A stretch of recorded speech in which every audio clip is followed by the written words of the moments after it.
दोस्तों नमस्कार।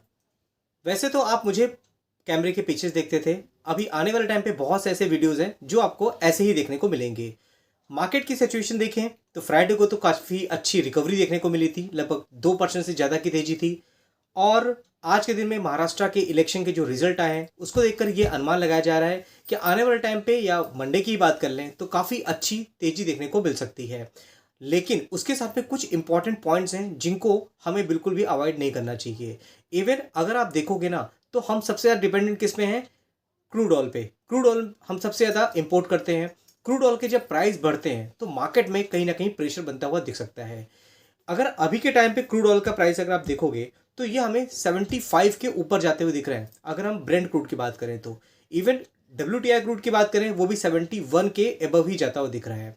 तो कहीं ना कहीं एक नेगेटिव न्यूज़ हो सकती है। साथ ही साथ फॉरेन इंस्टीट्यूशन की जो सेलिंग है वो अभी बंद नहीं हुई है, वो अभी तक आपको देखने को ही मिल रही है। ये भी कहीं ना कहीं एक नेगेटिव सेंटीमेंट्स के रूप में हमें देखने को मिलता है। और उसके साथ में रशिया यूक्रेन का वॉर की बात करें तो अभी वो बंद नहीं हुआ, उसको लेकर के काफ़ी अपडेट्स देखने को हमें मिल रहे हैं। तो इन सब तीनों को चीज़ों को जियो पॉलिटिकल टेंशन देखने को मिल रही है, ये सब चीज़ें हमें बिल्कुल भी अवॉइड नहीं करनी होती। फिर भी अगर मंडे को हमें काफ़ी अच्छी रिकवरी होती हुई दिख सकती है तो कुछ ऐसी कंपनियां हैं जिनको हमें बिल्कुल भी अवॉइड नहीं करना है। फंडामेंटली कम स्ट्रॉन्ग कंपनी के बारे में बात करें, जिन कंपनियों के रिजल्ट अच्छे आए थे उन कंपनियों के बारे में अगर हम बात करें तो कुछ अलग अलग सेक्टर स्पेसिफिक कंपनियां हैं जिनके बारे में हम इस वीडियो में बात करने वाले हैं। जैसे अगर हम बात करें पहली कंपनी की तो ये कंपनी दोस्तों शिप बिल्डिंग सेक्टर से बिलोंग करती है। शिप बिल्डिंग सेक्टर में काफ़ी अच्छी ग्रोथ है, भविष्य में भी ग्रोथ की संभावनाएं हमें देखने को मिलती हैं। काफ़ी कंपनियां हैं जिनके बारे में पहले भी डिस्कस कर चुके हैं। लेकिन मजगाउन डॉक की बात करें तो इसमें अभी हमें 22% तक का करेक्शन देखने को मिल रहा है टॉप से देखें तो। अगर हम 52 वीक हाई की बात करें ना तो वो भी आपको 5800 तक कंपनी जाती हुई नजर आई थी। अभी के टाइम पे 3900 के आसपास देखने को मिल रही है। अगर ऑर्डर बुक की बात करें तो कंपनी की ऑर्डर बुक भी अच्छी है। और अगर डिटेल में डिस्कस करना चाहते हो तो मुझे आप कमेंट बॉक्स में लिख देना, मैं डिटेल में एक वीडियो आपको बना के दे दूंगा।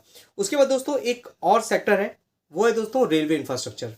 रेलवे इंफ्रास्ट्रक्चर में तो बहुत कंपनियां अच्छा काम कर रही हैं। रेलवे कोचेस की बात करें तो उसमें जुपिटर वैगन का नाम देखने को मिल जाता है। जुपिटर वैगन ने अपने इन्वेस्टरों को अच्छे रिटर्न बना के दिए हैं प्रीवियसली, लेकिन अभी के टाइम पे 41% तक का इसमें गिरावट देखने को मिल रही है। ओवरऑल अगर आप 52 वीक हाई तक देखोगे 748 तक ये कंपनी जाती हुई नजर आई थी। अभी के टाइम पे अगर आप देखोगे तो यह कंपनी हमें लगभग 427 के आसपास देखने को मिल रही है। तो ओवरऑल अगर आप कंपनी के रिजल्ट देखोगे, रिटर्न देखोगे, इतने करेक्शन में होने के बावजूद भी कंपनी में 700% तक के रिटर्न अभी भी बनते हुए दिख रहे हैं। जिन लोगों ने तब बॉटम से लेकर रखा है टॉप तक में कंपनी ने 1200% तक के रिटर्न बना के दिए हैं। कंपनी के ईयर ऑन ईयर अगर आप सेल्स ग्रोथ की बात करोगे तो अच्छे ही देखने को मिल रहे हैं। बाकी दोस्तों हम बात कर रहे हैं डिफेंस सेक्टर में। डिफेंस सेक्टर में बहुत सी कंपनियां हैं जिनको यूजुअली हम कवर करते आ रहे हैं। प्रीवियस चैनल पे भी हमने कवर किया था। इस कंपनी में अगर आप देखोगे इस सेक्टर में तो हिंदुस्तान एरोनॉटिक्स है जिसको हमें अवॉइड नहीं करना चाहिए। करंट सिचुएशन देखोगे तो 20% तक की गिरावट है, लेकिन अगर हम सेक्टर वाइज बात करते हैं तो मोनोपोली के रूप में ये कंपनी हमें देखने को मिल जाती है। और काफ़ी अच्छी ऑर्डर बुक भी है, कंपनी के रिजल्ट्स भी काफ़ी इंप्रेसिव थे, मार्केट को अच्छे भी लगे थे। लेकिन फिर भी कंपनी 20% तक की गिरावट में हमें देखने को मिल रही है। 52 वीक हाई की बात करेंगे तो लगभग 5600 तक इसका ये कंपनी हमें जाती नजर आई थी और अभी के टाइम पे 4100 में देखने को मिल रही है। एकदम कंपनी के रिटर्न की बात करते हैं तो 1100% तक के रिटर्न है। लास्ट 5 ईयर का डेटा अगर आप देखोगे तो आपको पता चल जाएगा। बाकी फंडामेंटली स्ट्रांग है, कैश रिच कंपनी है, ओवरऑल फंडामेंटल की मोहताज तो है नहीं। बाकी इंफ्रास्ट्रक्चर की बात करते हैं तो APL अपोलो ट्यूब एक अच्छी कंपनी के रूप में हम देख सकते हैं।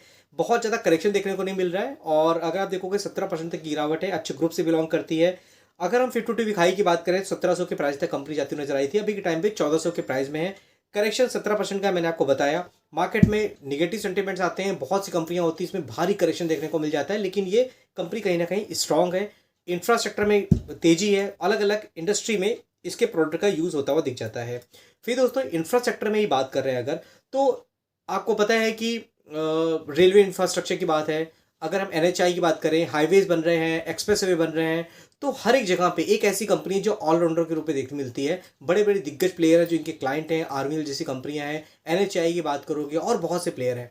उसमें कंपनी हमें दोस्तों HG इंफ्रा इंजीनियरिंग, अभी के टाइम पे ये कंपनी हमें 30% तक की गिरावट देखने को मिल रही है। अगर आप करेक्शन की बात करोगे उसके बावजूद भी 50% के रिटर्न है। अगर हम लास्ट 5 ईयर का डेटा देखते हैं तो इस कंपनी ने लगभग 300% से ज़्यादा के रिटर्न बना के दिए हुए हैं। लेकिन टाइम टाइम पे इसमें काफ़ी ज़्यादा करेक्शन देखने को मिल जाता है। 500% रिटर्न है 5 ईयर में, करेक्शन के होने के बावजूद भी 52 वीक हाई देखोगे तो लगभग 1800 प्राइस तक कंपनी गई हुई है और करंट टाइम पे ये 1200 के प्राइस में है। लास्ट चैनल पे हमने इसको लगभग 500 के प्राइस के आसपास थी, उससे कम में थी, हमने डिस्कस किया था। लेकिन अभी के टाइम पे कंपनी काफ़ी अच्छी रिकवरी देती नजर आ रही है। बाकी फंडामेंटल आप देखोगे तो कंपनी के पास बोरिंग देखने को मिल जाएगी, काफ़ी बड़ी बोरिंग है, क्योंकि कंपनी इंफ्रास्ट्रक्चर में काम करती है तो कर्ज तो लेना ही पड़ता है। अगर हम प्रोमोटर होल्डिंग की बात करते हैं, अगर हम फॉरेन इंस्टीट्यूशन या डीआईएस डेटा की बात करते हैं, तो ओवरऑल अगर आप देखोगे तो कंपनी के सब फंडामेंटल अच्छे देखने को मिलेंगे। आपको ये कंपनी कैसी लगती है? कुछ इंपॉर्टेंट कंपनी थी जिनको मुझे कवर करना था। इन सब कंपनी में से कौन सी कंपनी आपने लेकर रखा है मुझे आप कमेंट बॉक्स में बता सकते हो। ओवरऑल वीडियो अच्छा लगा हो तो लाइक का बटन दबा के अप्रिशिएट कर सकते हो। और साथ ही साथ हमारा व्हाट्सएप चैनल है, इसका लिंक मैंने डिस्क्रिप्शन बॉक्स में दे दिया है। साथ ही साथ जितने भी वीडियोस हैं मेरे पुराने चैनल के, अभी के चैनल के, सब कुछ आपको मेरे फेसबुक चैनल में देखने को मिल जाएंगे। उसका लिंक भी मैंने डिस्क्रिप्शन बॉक्स में दे दिया है। आप अगर डीमेट अकाउंट ओपन करना चाहते हो सैमको के थ्रू, तो उसका भी लिंक मैंने डिस्क्रिप्शन बॉक्स दिया है, आप जाके एक बार गो थ्रू कर सकते हो। फिर मिलते हैं दोस्तों नेक्स्ट वीडियो में, तब तक के लिए थैंक यू।